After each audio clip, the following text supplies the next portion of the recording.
Assalamualaikum warahmatullahi wabarakatuh. Perkenalkan, nama saya Zulfikar. Saya mahasiswa dari Prodi Sistem Informasi.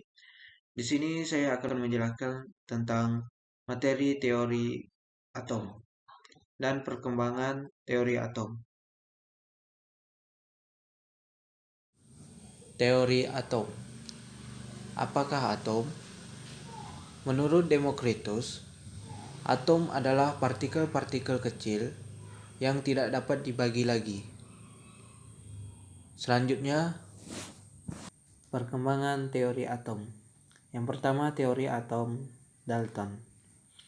Teori atom Dalton dikembangkan oleh ilmuwan yang bernama John Dalton.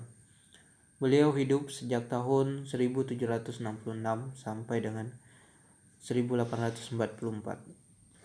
Dalton melakukan percobaan yang pada awalnya digunakan untuk mengetahui struktur atom agar dapat menjelaskan reaksi kimia antar zat. Teori atom Dalton hanya dapat bertahan hingga abad ke-19 karena pada awal abad ke-20 berkembang teori atom baru yang meruntuhkannya sekaligus memunculkan kelemahan-kelemahan teori atom tersebut. Yang kedua, teori atom Thomson. Teori atom Thomson merupakan teori yang meruntuhkan teori atom Dalton yang ditemukan pada awal abad ke-20. Teori Dalton digoyahkan oleh percobaan Thomson yang dilakukan pada tahun 1897. Dalam percobaannya, J.J. Thomson menggunakan tabung sinar katode untuk menentukan nilai perbandingan antara muatan elektron dengan massanya.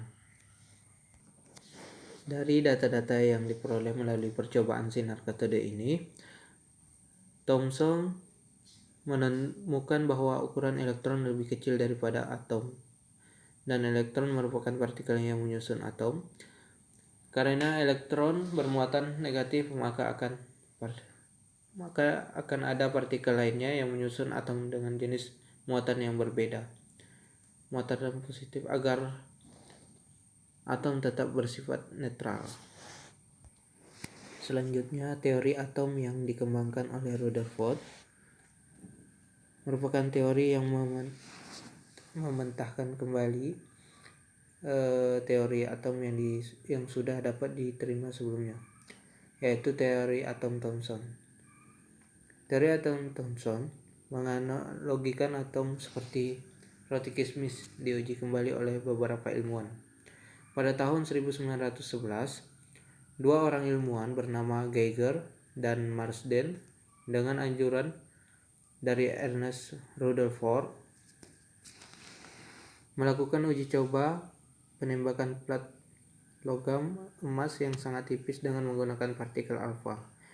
Partikel alfa ini merupakan partikel bermuatan positif dan berasal dari atom helium yang kehilangan dua elektron. Partikel alfa ditembakkan terhadap plat logam emas, kemudian layar detektor akan menangkap partikel alfa tersebut. Setelah menumbuk plat emas tersebut seperti yang ditunjukkan. Selanjutnya, dengan runtuhnya teori atom yang dikemukakan oleh Rutherford, diperlukan modifikasi teori yang lebih baik. Pada tahun 1913, Niels Bohr yang hidup pada tahun 1885 sampai dengan 1962 mengajukan beberapa model atom yang dapat melengkapi kekurangan pada model atom Rutherford. Hipotesis Dalton digambarkan dengan model atom sebagai bola pejal seperti tolak peluru.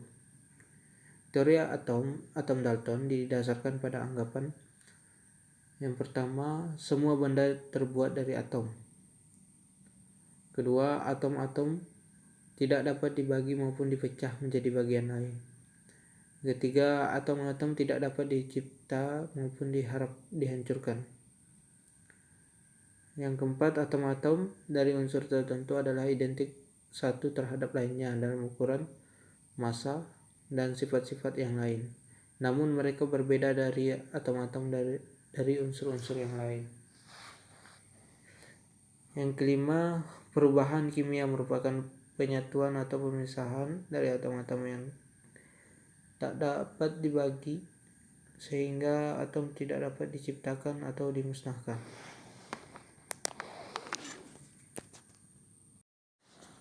Selanjutnya, model atom J.J. Thomson.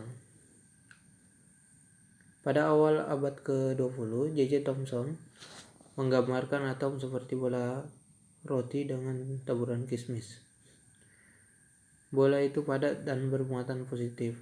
Di permukaannya tersebar elektron yang bermuatan negatif. Thomson membuktikan adanya partikel lain yang bermuatan negatif dalam atom. Ia mematahkan anggapan Demokritos dan Dalton bahwa atom adalah partikel terkecil. Sayangnya, model atom Thomson tidak dapat menjelaskan susunan muatan positif dan negatif dalam atom.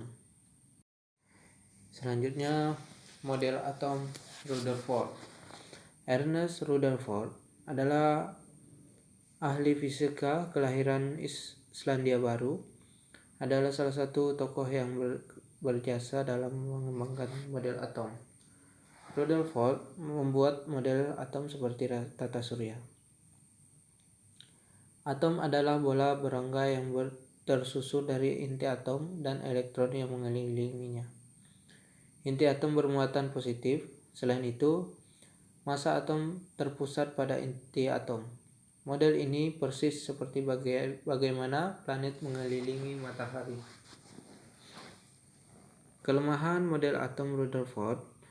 Model atom Rutherford tidak dapat menjelaskan mengapa elektron tidak jatuh ke dalam inti atom. Selanjutnya, model atom Bohr.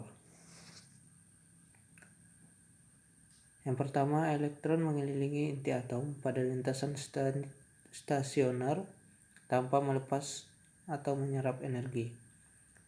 Kedua, elektron dapat berpindah lintasan ke lintasan yang lebih dalam dengan melepaskan energi atau pindah ke lintasan yang lebih luar dengan menyerap energi.